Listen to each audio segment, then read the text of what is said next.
Hello there! Ituloy natin ang ating Bohol Farm Getaway at isa sa mga nabili namin dito sa bus shop ay itong kabkab o tinatawag sa Ingles na cassava cracker or cassava crisp. So try natin yung mga binili namin para masaya.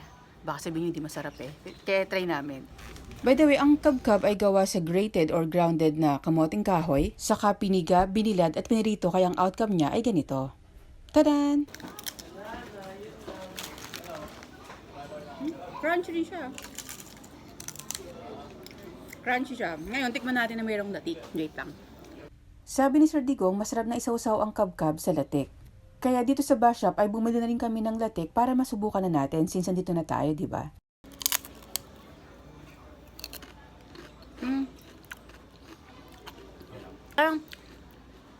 Matamis. Latik.